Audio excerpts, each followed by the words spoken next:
नमस्कार, स्वागत है। आप देख रहे हैं सीएनबीसी आवाज में हूं मनीषा गुप्ता। और देश में चढ़ते पारे और रिजर्वॉयर्स में पानी की गिरते स्तरों ने लोगों की परेशानी बढ़ाई है। गर्मी से करीब करीब पूरा देश झुलस रहा है। बिहार, महाराष्ट्र में रिजर्वॉयर्स में पानी करीब करीब 15 से 20% तक यहाँ पर माना जा रहा है। मौसम विभाग पहले ही कह चुका है कि ये साल एल निनो का है, यानी इस साल बारिश कम होगी। और अगर ऐसा हुआ तो अगले साल हालात क्या होंगे, ये सोचना एज ऑफ नाउ काफ़ी ज़रूरी है। आगे की स्थिति कैसी रह सकती है और क्या कुछ यहाँ पर एज ऑफ नाउ देखना होगा, इस पर बात करने के लिए सबसे पहले अपने साथ जोड़ेंगे आईएमडी के सीनियर साइंटिस्ट डॉक्टर अखिल श्रीवास्तव को। डॉक्टर श्रीवास्तव, बहुत शुक्रिया हमारे साथ जुड़ने के लिए। किस तरह से आप देखते हैं हीट वेव का जो सिनेरियो बनता हुआ नजर आ रहा है, क्योंकि काफ़ी लोग, अब काफ़ी इकोनॉमिस्ट भी ये मानने लगे हैं कि एल निनो एक तरफ और जो वेस्ट एशिया कॉन्फ्लिक्ट है वो दूसरी तरफ, लेकिन जो हीट वेव की सिचुएशन है इंडियन मार्केट्स में वो यहाँ पर काफ़ी हद तक प्रॉब्लम दे सकती है। जी देखिए, जो हीट वेव कंडीशंस है वो जैसा कि आईएमडी पहले ही प्रेडिक्ट कर रहा था कि मई माह के महीने में हीट वेव कंडीशंस जो है ज़्यादा देखने को मिल सकती हैं। तो ऐसा ही कुछ अभी हमें देखने को मिल रहा है, जहां पर पूरा जो उत्तर पश्चिम भारत का क्षेत्र है, उससे लगा हुआ जो मध्य भारत का क्षेत्र है, वहां पर हीट वेव कंडीशंस जो है चल रही हैं। जहां तक तापमान की बात करें अगर, तो बांदा में कल के दिन सबसे ज्यादा मैक्सिमम टेम्परेचर जो 48.2 डिग्री सेंटीग्रेड तक रिपोर्ट किया गया था। अगले एक वीक के दौरान भी हमारा अनुमान यही है कि जो मुख्य रूप से जो नॉर्थ ईस्ट इंडिया के जो स्टेट्स हैं, जैसे पंजाब, हरियाणा, उत्तर प्रदेश, मध्य प्रदेश, राजस्थान, वहीं विदर्भ का जो रीजन है, इन सभी क्षेत्रों में अगले एक सप्ताह तक हीटवेव से सीवियर हीटवेव कंडीशन जो है वो कंटिन्यू रह सकती हैं। वहीं जो पूर्वी भारत का क्षेत्र है, जिसमें मुख्य रूप से उड़ीसा, तटीय आंध्र प्रदेश, तेलंगाना, इन सभी क्षेत्रों में भी अगले 4 से 5 दिनों तक हीटवेव कंडीशन जो है बनी रह सकती हैं। तो अभी अगले एक सप्ताह के दौरान जो है तापमान में बहुत खास कुछ परिवर्तन होने की संभावना नहीं दिख रही है और हीटवेव कंडीशन कंटिन्यू रह सकती है। डॉक्टर श्रीवास्तव, अगर हम पिछले साल से कंपेयर करें, जो भी काफ़ी गर्म साल था, इस बार हमने कुछ रिकॉर्ड्स टूटते हुए देखे हैं। क्या यही स्थिति यहाँ पर आने वाले समय में, यानी कि जून के महीने में भी देखने को मिलेगी? देखिए, जहां तक भी जून की बात है तो अभी तक जो हमारा अनुमान था वो यही था कि जो हीटवेव कंडीशंस हैं वो अभी इंक्रीज होंगी। बाकी जून के बारे में और स्पेसिफिक गाइडलाइंस जो है, जो हम मंथ के एंड में जो मंथली आउटलुक इशू करते हैं उसके बारे में बताते हैं, तब यही पता चलेगा कि वर्षा क्या स्थिति रहने वाली है आगे चल करके। हालांकि अभी तुरंत ही हम बात करें तो अगले 7 दिनों के दौरान जो है तापमान की जो स्थिति है वो थोड़े से बढ़े हुए स्तर पर रह सकते हैं। इसको लेकर के उत्तर प्रदेश, मध्य प्रदेश, विदर्भा में रेड अलर्ट भी इशू किया गया है। साथ साथ में पंजाब, हरियाणा, दिल्ली के साथ में जो बाकी जो पूर्वी भारत क्षेत्र है, उड़ीसा, तटीय आंध्र प्रदेश, तेलंगाना, इन सभी क्षेत्रों में ऑरेंज अलर्ट इशू किया गया है। डॉक्टर श्रीवास्तव, जहां तक बारिश की बात है, प्री मानसून शावर्स कब से होता हुआ देखते हैं? और आईएमडी की जो ऑनसेट की डेट है केरला के लिए वो 26 मई है, क्या वो स्थित है अभी भी? देखिए, जहां तक थंडरस्टॉर्म की बात है तो दक्षिण भारत में कुछ थंडरस्टॉर्म एक्टिविटीज जो लगातार देखने को मिल रही हैं। उत्तर पश्चिम भारत में भी अभी आज से 10 दिन पहले तक अगर हम बात करें तो थंडरस्टॉर्म एक्टिविटी का एक दौर चल रहा था, जिसकी वजह से अधिकतम तापमान में काफी राहत मिली हुई थी। उत्तर पश्चिम भारत में भी जो मुख्य रूप से थंडरस्टॉर्म एक्टिविटी का एक मेन कारण होता है वो है पश्चिम विक्षोभ, यानी वेस्टर्न डिस्टर्बेंस। अभी फिलहाल कोई पश्चिम विक्षोभ जो है वो एक्टिव कंडीशन में जो प्लेन एरियाज है उत्तर पश्चिम भारत के, उसको इम्पैक्ट करता हुआ नहीं दिख रहा है, जिसकी वजह से अगले 7 दिनों के दौरान कुछ खास जो है थंडरस्टॉर्म एक्टिविटी उत्तर पश्चिम भारत में एक्सपेक्टेड नहीं है। और जो मॉनसून ऑनसेट की बात है 26 मई को, वो केरला में है, लेकिन क्या उसके बाद की प्रोग्रेस अच्छी देखते हैं? क्योंकि माना ये जा रहा है कि ऑनसेट थोड़ा सा वीक रह सकता है। देखिए, जहां तक मानसून ऑनसेट की बात है तो उसको लगातार हम मॉनिटर कर रहे हैं। भारत मौसम विज्ञान विभाग जैसे उसमें कुछ अपडेट होता है वो इशू करता है। फिलहाल जो साउथ वेस्ट मानसून है उसने जो बंगाल की खाड़ी में काफी हिस्से को कवर किया हुआ है। अब जैसे ही आगे की सिचुएशन में कुछ बदलाव होगा हम उसको इन्फॉर्म करेंगे। एक बार ऑनसेट हो जाता है उसके बाद उसके आगे की गतिविधि कैसे रहेगी उसके बारे में जानकारी दी जाएगी। वहीं जो मई के अंत में जो जो मंथली आउटलुक आता है, सीजनल आउटलुक आता है, उसमें भी वर्षा आगे जून के माह में और आगे सीजन में कैसी रहेगी उसके बारे में जो है डिटेल दी जाएगी। एक फाइनल सवाल डॉक्टर श्रीवास्तव, और ये वाटर रिजर्वॉयर्स को लेके है, जहां पर चिंताजनक स्थिति यहां पर बनी हुई है लगातार, और साथ ही साथ जिस तरह से हमने ऑलरेडी यहां पर हायर टेम्परेचर्स देखे हैं 47 डिग्रीज के आसपास, आपको लगता है ये लेवल टूटता हुआ नजर आएगा? देखिए, जो टेम्परेचर्स हैं वो अभी भी काफी ज्यादा स्तर पर चल रहे हैं। कई स्थानों पर 98 परसेंटाइल अगर हम उनको रैंक करें हाईएस्ट लोएस्ट की कैटेगरी में, तो 98% का मतलब हुआ कि वो टॉप 2% कैटेगरी में आ जाते हैं। तो उस तरह के तापमान भी कई जगह पर देखे जा रहे हैं, 95% तापमान क्रॉस करते हुए देखे जा रहे हैं। तो 47 डिग्री सेंटीग्रेड भी कुछ स्थानों पर जो है वो पहुंच सकता है। कल भी बांदा की अगर हम बात करें पूर्वी उत्तर प्रदेश में, तो वहाँ 48.2 डिग्री सेंटीग्रेड टेम्परेचर रिकॉर्ड किया गया है। तो इस तरह की सिचुएशन जो है, जब हम heat wave to severe heat wave की वार्निंग जारी करते हैं, तो सीवियर हीट वेव का क्राइटेरिया भी एक यही है कि या तो नॉर्मल यानी सामान्य दिनों की तुलना में तापमान 6.4 डिग्री सेंटीग्रेड से ज्यादा रहे, या फिर वो 47 डिग्री या उसके ऊपर हो। तो उम्मीद मतलब जो हमारा अनुमान यही है कि कुछ दिनों में आगे चल करके जो है सीवियर हीट वेव कंडीशंस भी देखने को मिलेंगी। डॉक्टर श्रीवास्तव, जब आप कहते हैं सिवियर हीट वेव कंडीशंस, तो किस तरह का, क्या डिग्री सेल्सियस देख रहे हैं हम? देखिए, सीवियर हीट वेव कंडीशंस, जो हीट वेव कंडीशंस में अंतर है, कितनी इंटेंसिटी जो है गर्मी की बढ़ जाएगी। तो जब जो अलग कैटेगरी वाइज अगर हम इसको समझें, तो हीट वेव कंडीशन है वो जब नॉर्मल से 4.5 डिग्री सेंटीग्रेड तापमान ज्यादा होते हैं जी, और साथ साथ में उनके साथ एक और थ्रेशोल्ड भी साथ में यूज किया जाता है कि जैसे प्लेन एरियाज हैं वहां 40 डिग्री सेंटीग्रेड से टेम्परेचर ऊपर होना चाहिए, कोस्टल क्षेत्रों में, तटीय क्षेत्रों में 37 डिग्री 37 डिग्री से ऊपर होना चाहिए, पहाड़ी क्षेत्रों में 30 डिग्री 30 डिग्री सेंटीग्रेड के ऊपर होना चाहिए। इस कैटेगरी के बाद में जब टेम्परेचर जो है नॉर्मल से 4.5 डिग्री सेंटीग्रेड ऊपर होते हैं, तो हम उसको हीट वेव की कैटेगरी में उसको डिफाइन करते हैं, डिक्लेयर करते हैं। जब यही तापमान और अधिक बढ़ करके सामान्य से 6.5 डिग्री सेंटीग्रेड या उससे ज्यादा हो जाते हैं, तो उसको हम सीवियर हीट वेव बोलते हैं। इसके अतिरिक्त अगर ये सामान्य से जो इसका बदलाव है, उसके अलावा अगर कहीं पर तापमान 45 डिग्री सेंटीग्रेड को या उससे अधिक हो जाते हैं, तो हम उसको हीट वेव देखते हैं। ऐसे सिचुएशन में हम उसका सामान्य से तुलना नहीं देखते हैं। 45 डिग्री सेंटीग्रेड पर हीट वेव और 47 डिग्री यानी 47 डिग्री सेंटीग्रेड पर सीवियर हीट वेव को डिक्लेयर किया जाता है। इसके साथ साथ परसेंटाइल माध्यम से भी अगर हम समझें, तो टॉप 5% जो इवेंट होते हैं किसी क्षेत्र में, अभी तक के जो भी टेम्परेचर रिकॉर्ड हुए हैं पिछले 30 साल में, उनकी अगर हम उनको बढ़ते घटके क्रम में लगा लें, तो जो टॉप 5% वैल्यूज में कोई टेम्परेचर फॉल कर रहे हैं, तो उसको हम हीट वेव की तरह डिफाइन करते हैं, डिक्लेयर करते हैं। और जो टॉप 2% इवेंट होते हैं, यानी कि जो एक्सट्रीमनेस बताते हैं इवेंट की किसी क्षेत्र में, उसको सीवियर हीट वेव की तरह डिक्लेयर किया जाता है। डॉक्टर श्रीवास्तव, बहुत शुक्रिया आपका साथ जुड़ने के लिए, और बहुत इत्मीनान से वो सारा का सारा जो सिनेरियो है, प्रोसेस है, वो हमें समझाने के लिए भी। तो क्लियरली 25 मई तक यहाँ पर आईएमडी ने हीट वेव और सीवियर हीट वेव की चेतावनी दी है, और साथ ही साथ 7 सिटीज़ में 45 डिग्रीज के टेम्परेचर्स हमने निकलते हुए देखे हैं। जैसे वो बता भी रहे थे कि बंदा जो कि यूपी में है, हमने 48 डिग्रीज भी यहाँ पर निकलता हुआ देखा है, और आने वाले समय में एटलीस्ट 25 मई तक, जहाँ तक कि एज ऑफ नाउ एडवाइजरी है, अच्छी खासी गर्मी की एक्सपेक्टेशन आगे जाकर भी है। वेल, इसका इम्पैक्ट हमने काफ़ी क्षेत्रों पे पड़ता हुआ देखा है। खरीफ क्रॉप पर भी इसका असर शायद देखने को मिल सकता है। वाटर रिजर्वॉयर्स, सॉइल मॉइस्चर पे तो इसका असर है ही, लेकिन एग्रीकल्चर को इसके साथ साथ यहाँ पर rising input cost, fertiliser concerns, काफ़ी कुछ है जो यहाँ पर आगे जाकर देखना होगा। इन सब पर बात करने के लिए हमारे साथ एग्री इकोनॉमिस्ट देवेंद्र शर्मा हैं, India chamber and food and agriculture के chairman doctor MJ Khan and former union agricultural secretary Siraj Hussain. आप सभी का कार्यक्रम में स्वागत है। काफ़ी चिंताजनक बात अब यहाँ पर बनती हुई नजर आई है, क्योंकि एग्री इकोनॉमिस्ट ही नहीं, हम जहाँ तक इकोनॉमिस्ट से बात कर रहे हैं, बैंकर से भी बात कर रहे हैं, उनका कहना है कि हीट वेव और एल निनो साथ में आगे जाकर एक चिंता का विषय हो सकता है, ना सिर्फ in sense of agriculture but in sense of labour productivity, और आगे जाकर health issues end of course उसका एक इम्पैक्ट यहाँ पर जीडीपी पे। सिराज जी, आप कैसे देखते हैं ये सारी की सारी चीजें एक साथ में यहाँ पर आता हुआ? देखिए, जो हीट वेव इस वक्त मुल्क के कई हिस्सों में है, इसका सबसे ज्यादा जो असर पड़ रहा है वो पड़ रहा है गरीबों पे, और उन गरीबों में खास तौर से वो लोग हैं जो खेती किसानी का काम करते हैं। क्योंकि देखिए, इस वक्त कोई फील्ड क्रॉप तो नहीं है ज्यादातर जगह पे, लेकिन सब्जियों की क्रॉप जायद में काफी जगह उगाई जाती है, खास तौर से उत्तर प्रदेश में, नॉर्थ इंडिया में ये जायद की क्रॉप होती है। और जो बाजार में आप देखते हैं खीरा मिल रहा है, या आपको तरबूज मिल रहा है, या खरबूजा मिल रहा है, तो ये सब, या करेला मिल रहा है, ये सब जायद की क्रॉप से आता है।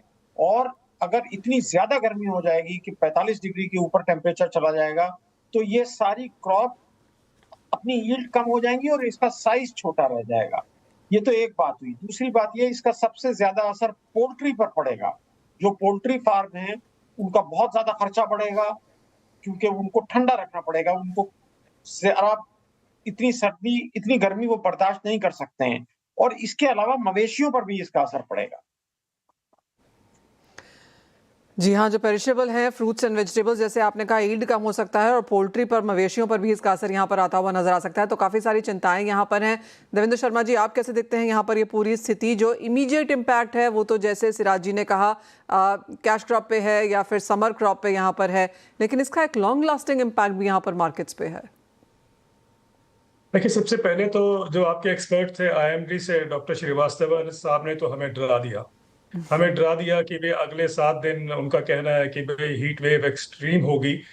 और क्योंकि मैं भी पंजाब में रहता हूं, मैं जानता हूं कि ऑलरेडी ऑरेंज अलर्ट हो चुका है। जी। और ये एक्सपेक्ट हमारा जो टेम्परेचर है इस इलाके में वो 47 डिग्री के आसपास अभी प्रिवेल कर रहा है, क्रॉस भी कर चुका है 47 डिग्री को।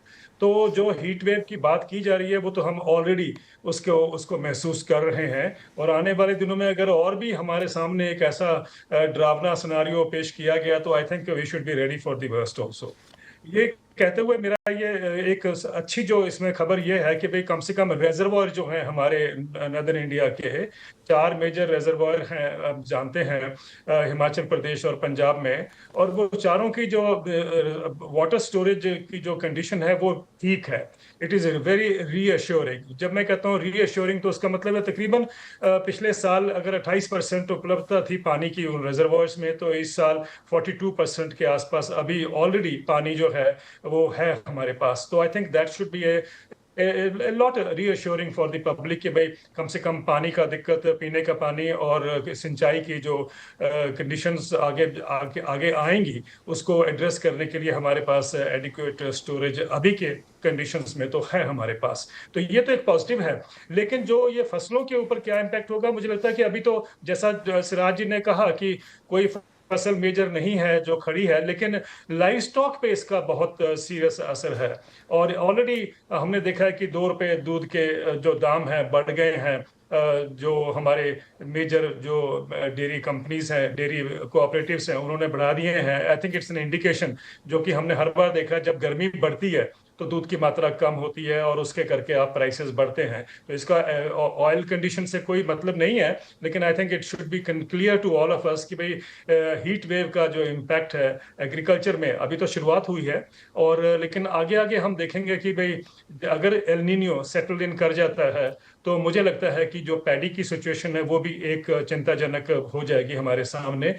क्योंकि हम ना भूलें कि पंजाब जो एक प्रदेश है जो पैडी का बहुत बड़ा, हम सब जानते हैं कि उसका कल्टीवेटर है, लेकिन इतना एरिया आज पैडी के अंदर आ गया कि रिकॉर्ड जो है पंजाब का वो आज पैडी के अंतर्गत एरिया आता है।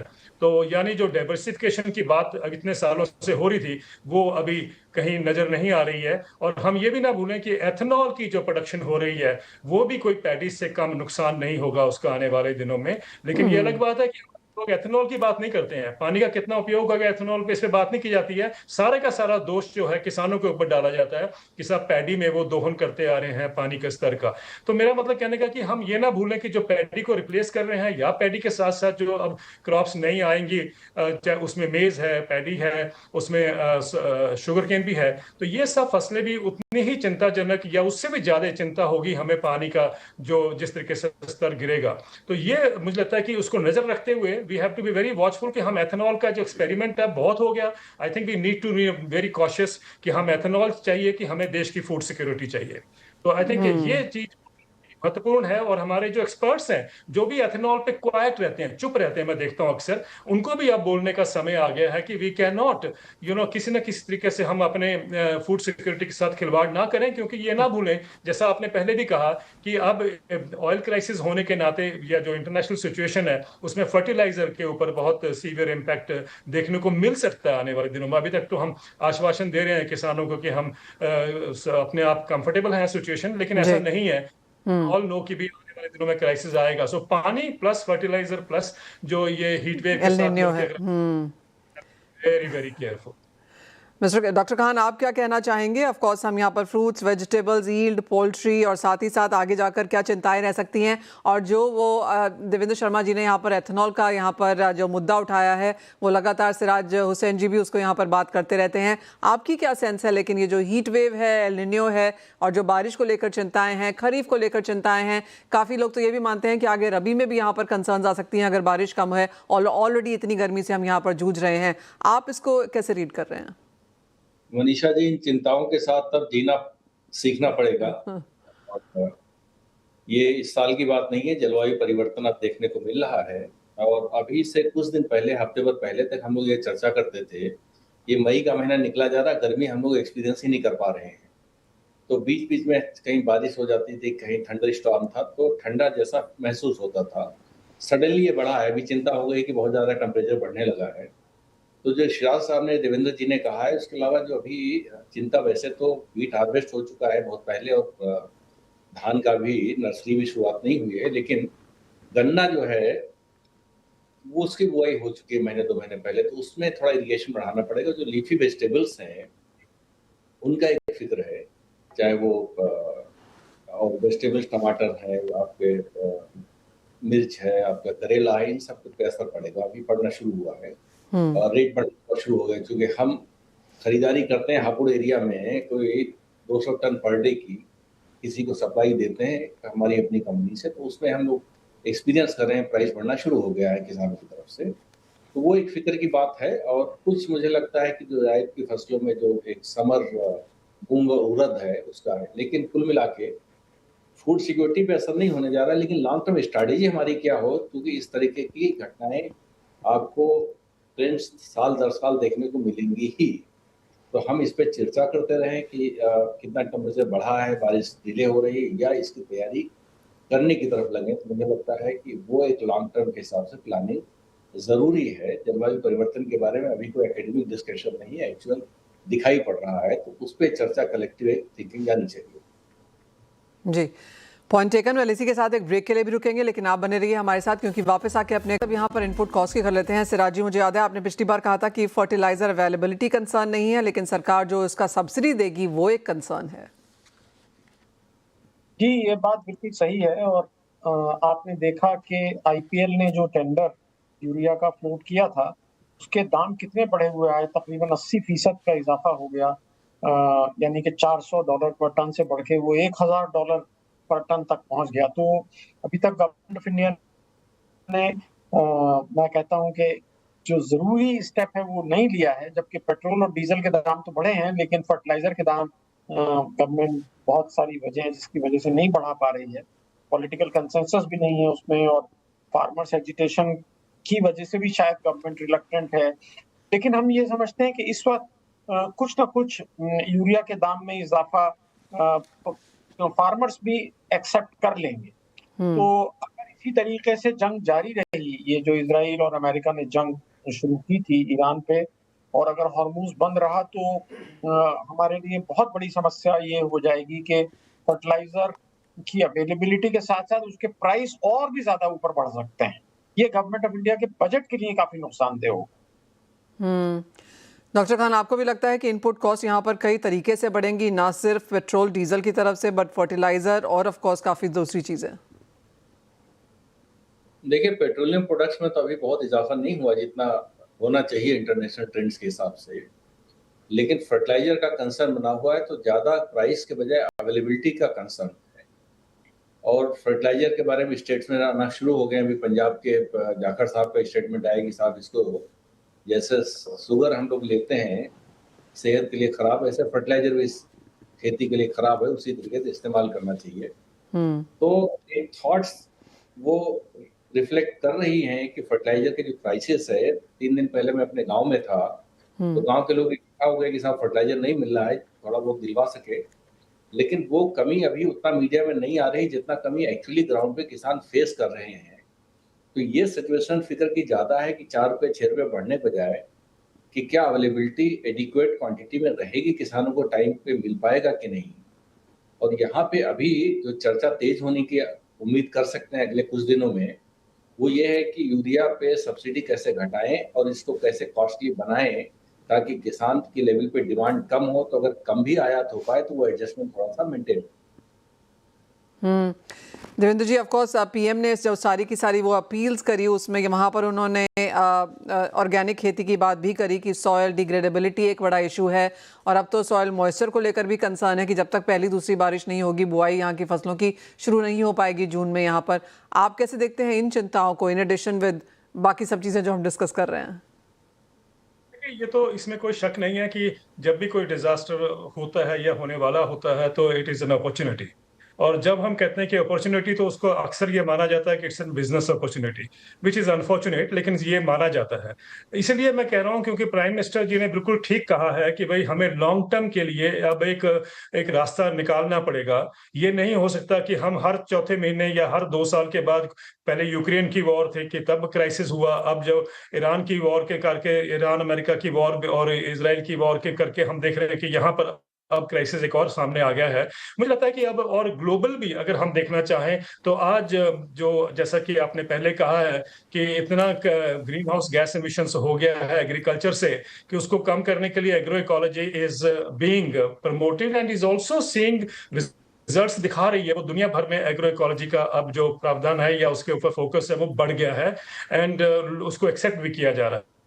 तो मुझे लगता है कि एक अपॉर्चुनिटी आई है हमारे पास भी, हम भी उस रास्ते को इख्तियार करें। और ये जो श्रीलंका का उदाहरण हम देते हैं, विच इज अनफॉर्चुनेट, क्योंकि वो लोग उसको तय नहीं कर पाते, देख नहीं पाते हैं कि वो बैलेंस ऑफ पेमेंट पोजीशन करके वो जिस तरीके से श्रीलंका ने पुश किया था, वो हमें करने की जरूरत नहीं है। लेकिन हमें आंध्र प्रदेश से बहुत सीखने की जरूरत है।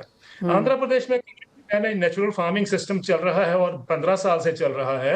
वहां पर तकरीबन 8 लाख किसान जो हैं वो केमिकल खेती से नॉन केमिकल की तरफ चले गए हैं। और 8 लाख इज, मैं रोमांटिसाइज नहीं कर रहा हूं number, 8 lakh is not a small number. अगर ये आंध्र में हो सकता है इतने लार्ज स्केल पर, और वहां पर पैदावार बड़ी है, let me make it very clear, greenhouse gas emissions कम हुए हैं वहां पर, कोई आत्महत्या नहीं हो रही है जिन इलाकों में ये खेती हो रही है। और इसका मतलब साफ है कि वो एक मॉडल है जिसको लेके हमें आगे चलना है। तो अब मुझे लगता है कि कहीं में भी ये ख्याल आना चाहिए कि भाई we can not go on depending upon कि फर्टिलाइजर का क्राइसिस आ गया है तो हमें कहीं अपने आप में शॉर्टफॉल देखना पड़ेगा पैदावार में। अब हमें वो सिस्टम जो इकोलॉजिकली और इकोनॉमिकली भी वायबल हो, सस्टेनेबल हो, इकोसिस्टम सर्विसेज की अप्रोच को लेके चलें। और प्लस हम जो एनवायरनमेंट को किस तरीके से ठीक रख सकते हैं, और फर्टिलाइजर का उसमें बहुत बड़ा योगदान है, वो हमें मेंटेन करना होगा, देखना होगा और सीखना भी होगा कि हम उसको कैसे पुश करें, प्रमोट करें। तो जो आंध्र प्रदेश में सारे देश में हो सकता है, लेट्स नॉट बी अशेम्ड। अगर वो दुनिया का सबसे बड़ा मॉडल हमारे ही देश में है, आंध्र प्रदेश में, तो हम उसको क्यों नहीं रेप्लिकेट कर सकते हैं? Well absolutely. एक और चीज सिराजी, और वो है फूड इन्फ्लेशन। यहाँ पर अब जो एफओ का डेटा आया था अप्रैल के महीने में, वो 5वें महीने में लगातार यहाँ पर प्राइस बढ़त दिखा रहा था, और जो प्राइस राइज है वो हाईएस्ट इन 3 इयर्स है। क्या हम फूड इन्फ्लेशन की तरफ अब बढ़ रहे हैं? अगर ये वॉर खत्म नहीं होती है तो जाहिर है कि हम फूड इन्फ्लेशन की तरफ बहुत तेजी से बढ़ेंगे, क्योंकि हमारे ऊपर इस वक्त 2 समस्याएं हैं। एक फूड इन्फ्लेशन होगा, और दूसरा कुछ ना कुछ असर मॉनसून की शॉर्टफॉल का भी होगा। तो फूड इन्फ्लेशन के लिए हम तैयार होना चाहिए, और गवर्नमेंट ने भी एक सिग्नल दिया है। देखिए, शर्मा साहब उसके बारे में बात कर रहे थे। गवर्नमेंट ने सिग्नल दिया है कि अब हमें और ज्यादा मक्का को प्रमोट नहीं करना है। सिर्फ 10 रुपए एमएसपी बढ़ाया गया है मक्का का, जबकि दालों के एमएसपी में काफी इजाफा किया गया है। जी हाँ, वो ऑफ कोर्स एक चीज़ है। और एक और फाइनल सवाल मेरा डॉक्टर खान आपसे है, क्योंकि जिस तरह से हमने इम्पोर्टेड इन्फ्लेशन यहाँ पर आते हुए देखी है, 8% की गिरावट रुपए में इस साल में बनती हुई नजर आई है, वो भी एक चीज़ है जो यहाँ पर ऐड कर रही है।